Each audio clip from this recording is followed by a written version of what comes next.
नमस्कार प्रणाम आदरणीय श्रोता, अभी वह सुनत बानी रेडियो सानवे 96.4 मेगाहर्ट्ज और कार्यक्रम आमने सामने के साथ हम कार्यक्रम प्रस्तुता विशाल यादव उपस्थित हो चुकल बानी। समसामयिक विषय पे निरंतर चर्चा और साथ में टेक सपोर्ट कर दने सानो जी। जनता परिवर्तन कैले बानी, जनता परिवर्तन खोजत बानी। वास्तव में जनप्रतिनिधि जी लोग जनता के खातिर कितना मेहनत करत बानी लोग।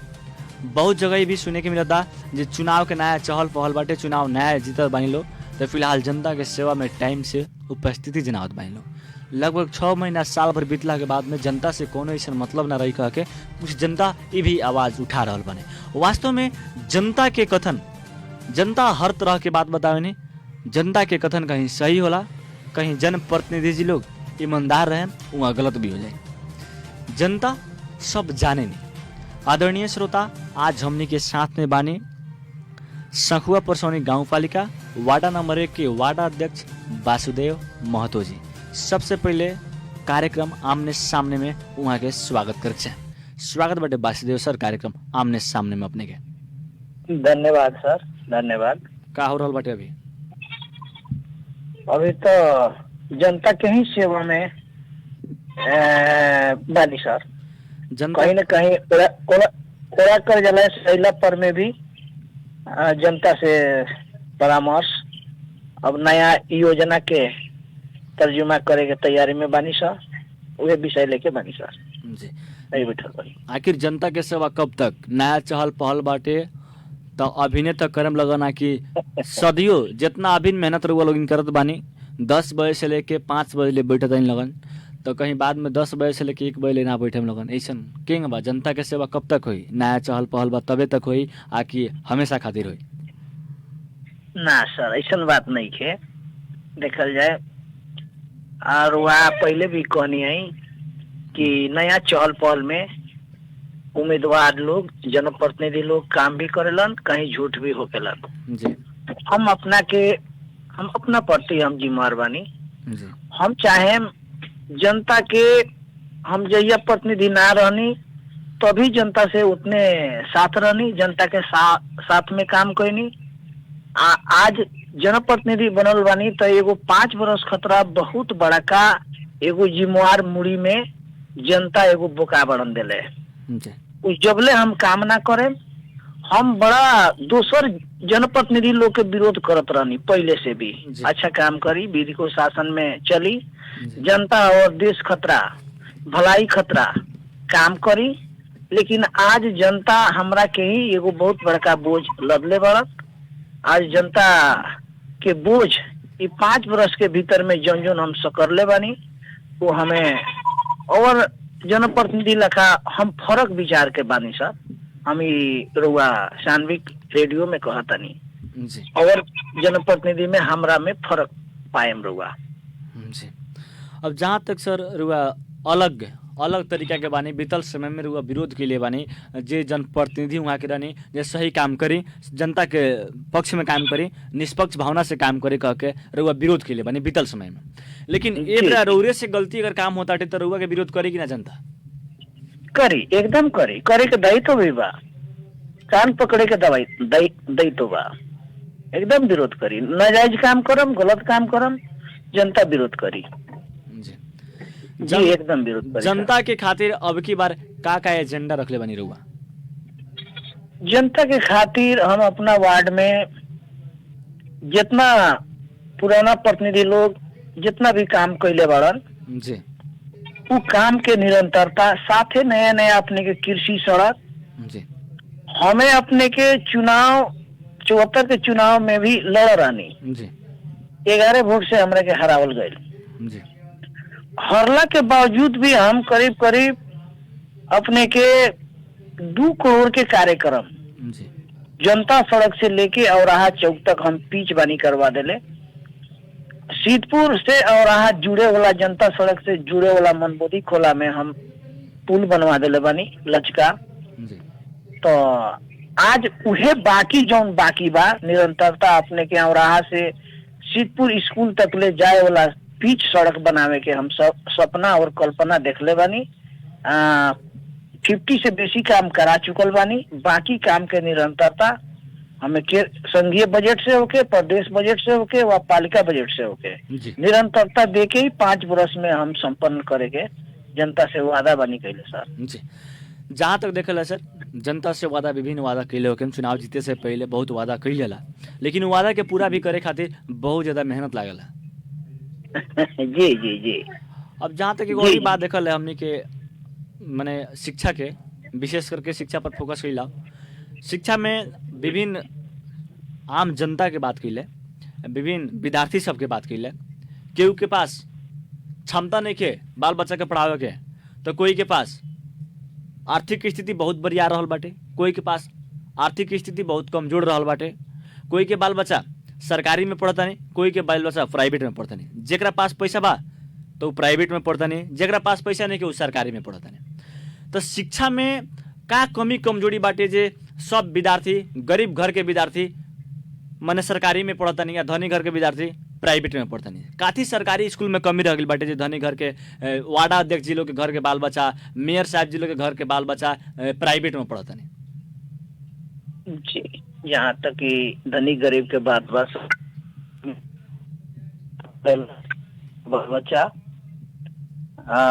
गरीब के बाल बच्चा अब आर्थिक कमजोरी के चलते सामुदायिक विद्यालय में पढ़ेला कह के रुआ जौन इंकित कहनी सर जी वो बात हकीकत बा। फिर भी हमनी के सामुदायिक विद्यालय देखल जाए, वो विद्यालय जे बा हमनी के वार्ड में, हर एक वार्ड में विद्यालय बा, एगो मावी बा। जहाँ तक ले हमनी के मावी के +2 बनावे खातिर गुणस्तरीय शिक्षा दीक्षा पढ़ाई बच्चा के वहाँ करीब करीब 1000 बच्चा बा। अपने के यहाँ अपने के निमावी स्तर के जितना विद्यालय बा उमें हमनी के पढ़ाई पहले से कमजोर बा, सही बात बा जी। उमें कुछ अपने के नातावाद कृपावाद अपने ही विद्यालय में ड्यूटी ना करी, बच्चा के मतलब नहीं खे, बच्चा दूसरा के बा, हम ड्यूटी से मतलब बा, हमरा तलब से मतलब बा, ई सोच के भी टीचर सर लोग बहुते बाड़न। लेकिन जब से हम पदभार ग्रहण कैनी, जहाँ विद्यालय व्यवस्थापन के अभी चयन नहीं के भइल, हर एक विद्यालय में हम पत्र के प्रयास बनी कैले, जानकारी बनी देले। आषाढ़ 12 गते सब विद्यालय के भीतर, आषाढ़ 12 गते के भीतर विद्यालय व्यवस्थापन चयन करे के पड़ी। जे भी हमनी के योजना लेआवत पानी शिक्षा उन्नति प्रगति खतरा, अपने के गुणस्तरीय शिक्षा खतरा, मास्टर लोग के कमी बात हमनी के दरबंदी थपे के तैयार में बनी सो। लेकिन क्लास ड्यूटी बच्चा के भविष्य खिलवाड़ ना करी कह के हर एक विद्यालय में समन्वयात्मक हमनी के एगो गोष्ठी शुरू बानी कैले सर। उ गोष्ठी के आधार से शिक्षा के माध्यम बढ़ावल जाओ, अपने के शिक्षा के हमनी के इंग्लिश मीडियम में पढ़ावल जाए। आज बिना इंग्लिश के बच्चा अधूरा रहता, तो उसे इंग्लिश मीडियम से हमनी के आगाड़ी बढ़ल जाए। डिजिटल प्रणाली देश हो गई आज, वो लखा से हमनी के विद्यालय में अपन दायित्व समझ के, अपन बच्चा समझ के विद्यालय में पठन पाठन अच्छा होके, जौन विद्यालय में हमनी के गुनासो आयल, हमनी के हर जगह गुनासो सुन ले बानी सर। जौन विद्यालय में गुनासो कायल कि हमनी के समय में किताब ना मिलेला जी, उस समय में किताब दिवावे खतरा भी हमनी के पालिका स्तरीय समन्वय करके कहाँ कहाँ पालिका भर के विद्यालय में हमनी के समय में पठन पाठन करे खतरा किताब के व्यवस्था मिले के पड़ल। और जहाँ जहाँ बच्चा बेसी बा, शिक्षक कम बा, कहीं कहीं बच्चा कम बा शिक्षक बेसी बा, वहाँ वैसन वैसन विद्यालय में हमनी के समन्वय करके जहाँ बच्चा बेसी बा वहाँ दरबंदी थपल जाए, यहाँ कम करल जाए करके हमनी के एगो शिक्षा नीति ले मानी सर। अब कहाँ तक ले सफल होई वह पुनः हमनी से अंतर्वार्ता लेहल जाए। हम अच्छाई के पक्ष में आज तक ले 32 वर्ष से निरंतरता देते आयल मानी सर। उहे से जनता हमनी के आज एगो जिम्मेवारीता देले बा शिक्षा प्रति, तो वो हम शिक्षा प्रति हमनी के अच्छाई अपन कार्यकाल और आवे वाला दिन में जे भी प्रतिनिधि बनी तो वो कही जे वासुदेव जी के पाला में विद्यालय भी ठीक चलल, अनुशासित होके चलल, अपने के विद्यार्थी के पठन पाठन भी ठीक चलल, ये हम कहे जाए सर। वार्ड नंबर 1 में शिक्षा में प्रगति देखल जाए। जी जी। और साथे साथे देखल जाए स्वास्थ्य के बात की जाए, शिक्षा स्वास्थ्य कृषि जौन आम जनता के खातिर मेन एजेंडा रहल बाटे। अब शिक्षा में कुछ बात यहाँ भी आवत बाटे, आम जनता के टारगेट रहल बाटे। अब की बार जनता जब वार्ड नेताजी लोग के स्थानीय सरकार जब परिवर्तन कैले बाटे तो स्थानीय सरकार भी जनता के खातिर का परिवर्तन करत बाटे, जनता इंतजार करत बाने। अब जनता के एगो और कथन काथी आवत बाटे जे गांव घर के शिक्षक लोग अपना गांव में पढ़ावतानी, अपना टोल में पढ़ावतानी, अपन घर में पढ़ावतानी, तो जितना पढ़ाई ना उतना राजनीति करतानी, जितना पढ़ाई ना उतना पर पौ नहीं देखतानी। आम जनता के आवाज रहल बाटे, एमे राउर का टारगेट बा? जी जी, ये बात बहुत जगह सत्य भी बा। जी। आज उहे के मध्य नजर रख के बहुत विद्यालय में ऐसा राजनीति चलता, ये हकीकत बात बा। बहुत विद्यालय में अच्छा पढ़ाई बा, जैसे अपनी के सिरई सतवल मावी बा, वहाँ पढ़ाई बहुत अच्छा बा, 850 बच्चा बा, विद्यार्थी लोग टीचर लोग 17 गो बा, लेकिन वहाँ के पठन पाठन अच्छा बा। अपने के वैसे ही दोहरी में अपने के प्रावी बा, वहाँ भी पठन पाठन ठीके बा। ई जौन राजनीति कहीं कहीं जे बा उ विद्यालय में हकीकत बा, लेकिन ओकरा के हमनी के सुधार करे खातिर राजनीति ना होको। हमनी के विद्यालय एगो स्वतंत्र एगो विद्या के मंदिर बा, एकरा खतरा हमनी के बराबर अंतर क्रिया समन्वयात्मक अपने के जगह जगह में अपने के समन्वय और विद्यालय के उचित व्यवस्थापन बाकी ना बा, ये सब मिलावल जाई सर। तो ये करीब करीब शिक्षक भी मानव है, शिक्षक कोनो दानव ना है। शिक्षक भी बुझी कि हमार दायित्व का बा, हमार पेशा का बा, उसे हमरा विश्वास बा सर कि अपन वार्ड के शिक्षा दीक्षा में हमनी के आगाड़ी रहेम सर, एगो विश्वास बा। आवे वाला दिन में देखल है तो राउर बाल बच्चा सरकारी में पढ़ी नो? एकदम एकदम सर, एकदम हमनी के बाल बच्चा ये सरकारी ये विद्यालय में पढ़ के, हम अपना वार्ड के विद्यालय में पढ़ के हमार बच्चा सब एगो सूबा बा, एगो डॉक्टर बा, एगो पशु के डॉक्टर बा, 3 गो हमरा घरे बच्चा बा, तीनों बच्चा जागीर बा। विद्यालय हमनी के ये बा सर, विद्यालय में हमनी के उचित आज से ना तो हम पहले से कहते हैं 30-32 वर्ष के हमार विद्यालय प्रति शिक्षा प्रति योगदान बहुत रहल बा, और शिक्षा भी अच्छा बा, यहाँ पठन पाठन भी ठीक बा। हमने जी जहाँ तक शिक्षा बढ़िया बाटे, बढ़िया बात बाटे, शिक्षा बढ़िया होके के चाहिए और शिक्षा के बढ़िया बनाई जे गरीब के बाल बच्चा भी पढ़ो तो एगो बोर्डिंग के मूल्यांकन हो, एगो प्राइवेट स्कूल के मूल्यांकन हो। अब जहाँ तक एगो और बात उठत बाटे, रउरा पालिका के रउरा वार्ड के बात कैले, रउरा वार्ड में एगो और बात काथी उठत बाटे जे यहाँ बर्चिंग सेंटर की व्यवस्था नहीं है और यहाँ एगो छोट मोट गुड़ कटा जाला तो ओके टाका लगावे खातिर बीरगंज जाए के पड़ेला। जी ऐसा बात ना बा सर, हमरा हेल्थ पोस्ट में बर्थिंग सेंटर बा। काले हमनी के अनुगमन कैनी सा, वहाँ मीटिंग भी रखले रही सा पोषण कार्यक्रम संबंधी। हमनी के हेल्थ पोस्ट बहुत बढ़िया बा, यहाँ हर किस्म से सुव्यवस्था बा। दवाई जहाँ तक अपने के डेट एक्सपायर भइल, मतलब 6 महीना 7 महीना के डेट भइल दवाई खरीद जौन करत रहे, ओकर प्रति हम घोर विरोध कैनी है कि कम डेट के दवाई कम पैसा में मूल्य में कीन के आज जनता के ठगल जाता। तो इस सब बात वहाँ हमनी के पूर्ण रूप से जब से हम अपने के पदभार संबंधित तब से हम बराबर स्वास्थ्य शिक्षा गांव के योजना में हम जुटल बानी सर। हमनी के अपने स्वास्थ्य चौकी में ऐसा बात नहीं के, बर्थिंग सेंटर बा हमनी के जी। बर्चिंग सेंटर बाटे, लेकिन बर्चिंग सेंटर जनता के कामे आवाला कि खाली नाम के बर्चिंग सेंटर बा? ना ना ना, हमनी के वहाँ 24 घंटा सेवा बा। अपने के जे बर्थिंग सेंटर में जे काम करता मासिका लोग, वह अपने के क्वार्टर के व्यवस्था बा 2 गो।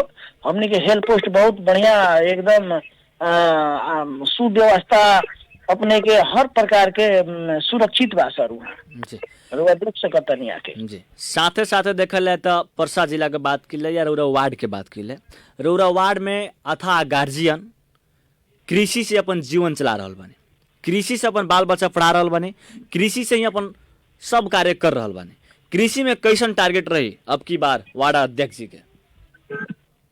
कृषि में सर हमनी के टारगेट हमनी के बहुत बढ़िया बा। हमनी के प्रधानमंत्री आधुनिकीकरण वाला भी कृषि कार्यक्रम चलौले बानी अपना वार्ड में। जी किसान लोग के हमनी के मटर के व्यवस्था, पंपी सीट के व्यवस्था, बोरिंग के व्यवस्था, अपने के किसान लोग के हमनी के एगो का होला कि बासमती खेती करे खतरा जी भी हमनी के एगो प्लानिंग ले आइल बानी सब। बासमती खेती में 50% छूट बा, जी हमनी के कार्यक्रम भी ले आइल बानी सब।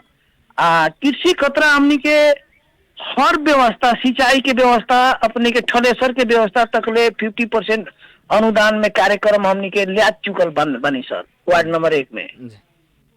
जी हमनी के किसान चाहिए तो अपने के स्प्रे मशीन, अपने के 3 हर्स के दम बोरिंग, क्या बोला अपने के मटर, अपने के क्या बोला जिंक के 75% में छूट, ऐसा कार्यक्रम यहाँ चल बा सर।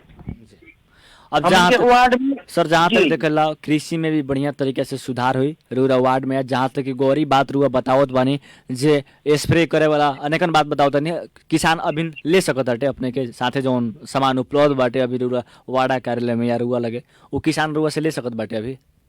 जी जी जी जी अवेलेबल बा हमनी के ई सब 50% में। जी 4500 के स्प्रे मशीन 2250 में देता नहीं सर। जी जी जी बा। अब यहाँ 50% में वो लोग जौन माने वितरण करत बानी लगन स्प्रे करे वाला मशीन, अपन पार्टी के लोग खातिर कए % में? ना ना इस सब के खतर भाई पार्टीगत बात ना होला सर। ई एगो ओड़ा कार्यालय निर्वाह अपने के जे भी पार्टी से चुनाव जीतेला, लेकिन जीतला के बाद जनप्रतिनिधि बन जाला। ओड़ा कार्यालय एगो जनता के मंदिर ह, उनमें सबके बराबर न्याय उचित काम करे के पड़ला सर। उनमें कोई किस्म के काखा पका नहीं है। जी निष्पक्ष भावना से रुआ वो वितरण करत बानी 50% छूट में। जी जी हमनी के करीब करीब 12 गो किसान खतरा अपने के दमकल बोरिंग, जी उमें दमकल ली चाहे 3 हर्स के अपने के मोटर ली जी 50% में ई बा। ऐसा व्यवस्था हमनी के थ्रेसर बा, अपने के ग्रेडर मशीन बा, बीज उत्पादन करे खतरा। हमनी के यहाँ मधुबन मतोल में सकुआ परसोनी वार्ड नंबर 1 में करीब करीब आज से ना कृषि संबंधी बहुत ही तालीम गोष्ठी, अपने के कृषि के तालीम तो कितना बार करा दे, निश्चित मूलक कार्यक्रम हम बहुते बानी करा चुकल। जी तो इसे हमनी के करीब करीब यहाँ के किसान एगो संतुष्टि जनक बा। जी जौन भी किसान के तो परिपूर्ति एके बार तो पूरा तो ना होई। वासुदेव सर ये बात पूछे के जरिया यहाँ बाटे आम जनता के कथन काथी रहल बाटे जे जितना भी जनप्रतिनिधि जी लोग जीतल बानी स्थानीय निकाय में, वार्डा अध्यक्ष जी लोग, मेयर उप मेयर जी लोग, अब यहाँ लोग पार्टी देख के बहुत जगह कायम करता नहीं लोग। पार्टीगत हिसाब से पहले हमनी के पार्टी के लोग के पूरा होखी, ओकरा बाद में दोसर पार्टी के लोग के देखल जाई कह के। ऐसा भी कुछ जनता के कोनो पालिका से खबर सुने के मिलल ख, ओके लेकर के कहीं हम सोचनी है कहीं वासुदेव सर लगे ये बात तो नहीं के। ना ना जी जी जी ना, हम वासुदेव जी के नाम सुनते जिला में हर लोग हमरा के करीब करीब नजदीक से देखत हुई। कहे तो एगो पार्टीगत आज हम जिला कमेटी के मेंबर भी बानी, अपने गांव पालिका संयोजक भी बानी, एगो ओड़ा कार्यालय में साधारण एगो ओड़ा कार्यालय में निर्वाचित भी भइल बानी। तो उसे जानकार हम आज से ना पहले ही से कृषि पेशा हमार पेशे है कृषि। तो हमें जहाँ रही तहाँ 10 गो किसान के जरूर अपना साथे राह देखौले बानी। आज तो अपना एगो जिम्मेवारीता मिलल बा, साथे हमनी के सहकारी बहुते कुछो ई पार करके सर हमनी के तालीम अपने के वीरेंद्र नगर हेठौड़ा किसान संबंधी, पशु संबंधी इतना न तालीम, इतना न गोष्ठी कर चुकल बानी, किसान के सहभागी करा चुकल बानी। ई किसान जरूर अपना खुटा में आत्मनिर्भर के ओर अब लागल बाने करके विश्वास बा सर। रउआ गांव पालिका में देखल तो बहुमत के सरकार बाटे रउरा लोगन के, गांव पालिका परिवर्तन होई? एकदम होई सर। गांव पालिका के जोन पहिल का सोच रहे, सोच एकदम फर्क दृष्टि से देखे के मिली सर। गांव पालिका के परिवर्तन अब की कन्फर्म हुई, जनता के हक हित में काम हुई कन्फर्म बाटे, आकि पक्षपात में काम हुई ई भी कन्फर्म बाटे?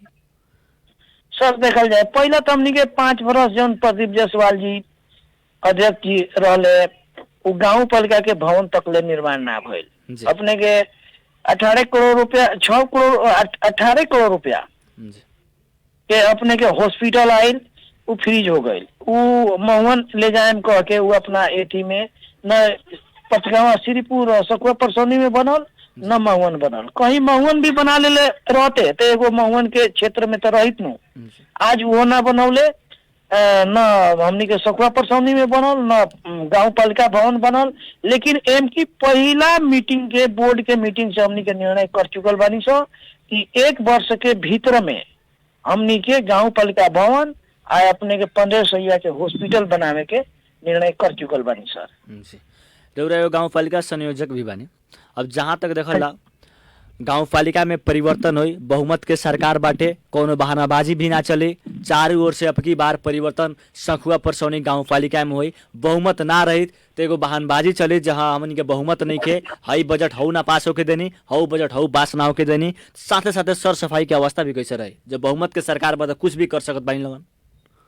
जी जी सर, सर सफाई के संबंध में तो यदि आदमी के सफाई के चेतना ना होके वो आदमी कुछ ना कर सके, ये एकदम क्लियर बात बा। हमनी के सर सफाई के विषय में अपने के प्रधानमंत्री बेरोजगार कार्यक्रम में अपने के 3 महीने कार्यक्रम में सर सफाई के काम भइल बा सर। बाटो घाटो अपने के कास घास अपने के नाला के सफाई जहाँ तक ले गाँव पालिका अभी तो हमनी के होने नहीं के सर। तो सफाई की अनुभूति कैसे हुई, लेकिन अपन अपन ओड़ा में अपन अपन टोल में सफाई संबंधी हमनी के अभियान चलाएम सो। हमनी के आग्रह करम कि अपन अपन वार्ड खतरा सफाई संबंधी कुछ बजट अनिवार्य मतलब विनियोजन करे। जी कार्यक्रम का अंत में आ चुकल बानी सर, समय बहुत कम रहा हमनी के साथ में। कार्यक्रम का अंत में बताई बेरोजगारी जितना भी युवा लोग बानी उ लोग के खातिर कैसन व्यवस्था रखले बानी रउआ? बेरोजगारी तो देश से बेरोजगार बा सर। अभी बेरोजगार खतरा देखल जाओ, बिना सीप से बेरोजगारी ना हटी। हम पहले भी कह चुकनी हमनी के सीप मूलक कार्यक्रम एकदम करे के पड़ी। सीप मूलक जब ले तालीम ना हो, सीप मूलक तालीम खतरा हमनी के बराबर एक कार्यक्रम चलते रही। और बेरोजगार जे बा बेरोजगार खतरा कृषि अपने के पशु अपने के फार्म ई सब सामूहिक खेती अपने के तरकारी खेती में अपने के बेरोजगार के अंत करे खतरा ई पाए तक दोसर नहीं के लौकत सर। एगो और प्रश्न एगो राउर उत्तर एगो रहला जे जमुनिया खोला के टेंडर करा के युवा के लगानी। हाँ जी जी जी, हाँ जी जी, हमनी के सबसे बड़का अब तो पालिका के बात रहुआ पूछनी उससे हम कहता नहीं। जमुनिया खोला में जिला भर के खोला से उत्कृष्ट अपने के क्वालिटी के वहाँ ग्राइबल गिट्टी बा। वो ग्राइबल गिट्टी के टेंडर गत अपने के 4 साल पहले 1 करोड़ 65 लाख में भइल रहलन। तो उमें आज हमनी के देखल जाए तो महंगाई के समय बा, अभी 2 करोड़ से कम टेंडर ना होई। 5 वर्ष में 10 करोड़ के कार्यक्रम आई। 10 करोड़ के हमनी के योजना बना के हमनी के पहले भी कार्यविधि बना के गांव पालिका से चला सकल जाता बिना ब्याज के। यह आदमी बेरोजगार बा ओकरा के सीप मूलक तालीम करा के ओकरा के पैसा दे के अपन काम करी, अपन जीवन यापन करी। हमनी के निर्णय कर चुकल बानी सर एकरा विषय में। करीब करीब लागत है सकुआ परसौनी के वार्ड नंबर 1 में हमनी के ILO 169 के जनेवा संधि में पासे भइल बा। अपने के 64 साल में नेपाल भी स्वीकार ले बा कि जौना जगह में प्राकृतिक स्रोत बा उ प्राकृतिक वहाँ के खेत कटान करता और उ प्राकृतिक से वहाँ फायदा होता तो उ लगानी उहे लगावे के स्पष्ट अपने के 169 में लिखल बा। तो एकरा खतरा हमनी के ई सोच ले बानी। ई तो चुनाव जीते से पहले हम योजना बनौले रहने की हमनी के यदि हमनी के निर्वाचित बनतानी तो एकरा खतरा हमनी के जनता बयान देखी कि नया नया अपने के वैज्ञानिक ढंग से नया नया प्रविधि एगो काम कैलक कह के। आदमी तो पुराना बा लेकिन काम नया कैलक कह के सोच सबके मन में आई कह के हमर एगो पहले से भी सोच रहे सर। आज उस सोच के पुनः हमनी के कार्यक्रम ले आवे खतरा तैयारी में बानी सर। धन्यवाद सर समय देने के खातिर। कार्यक्रम का अंत में संपूर्ण अपन वाड़ावासी के रूप का कहे चाहे? हम संपूर्ण ओरावासी से जनता जनार्दन होला आज रोवा ओरावासी से हम ई कहे के चाहे कि रउआ हमनी के आशा भरोसा के साथ इतना संघर्ष के साथ यहाँ मधुबन मथौल वार्ड नंबर 1 में जनसंख्या भी हमनी के बहुत ज्यादा बड़ा बा। वोटर में अपने के 4116 मत बा यहाँ। सबसे ज्यादा यहाँ जनमत होते हुए यहाँ सबसे ज्यादा संघर्ष अपने के पैसा से लड़ाई के, पैसा के ना देख के जनता हमनी प्रति एगो सद्भाव प्रेम रखनी, निर्वाचित करौनी। वहाँ जनता से हम सदा जनता के पछाड़ी रहे। जनता जब भी हम नाजायज काम कहीं आदमी बानी हो कोई भी देम वैसन करे के संकेत भी होई तो जनता से आग्रह करम कि हमारे कान पकड़ के हमरा के थप्पड़ मारो। जो हम जनता के प्रतिनिधि ना बनी, जनता के हम सेवक बन के काम करे के एक सत्ता जनौले बानी, हम सेवक ही रहें। यह कहम सर जनता जनार्दन से। धन्यवाद सर, समय देने के खातिर बहुत बहुत धन्यवाद। छुटक चाम, नमस्कार। जी जी जी जी धन्यवाद सर।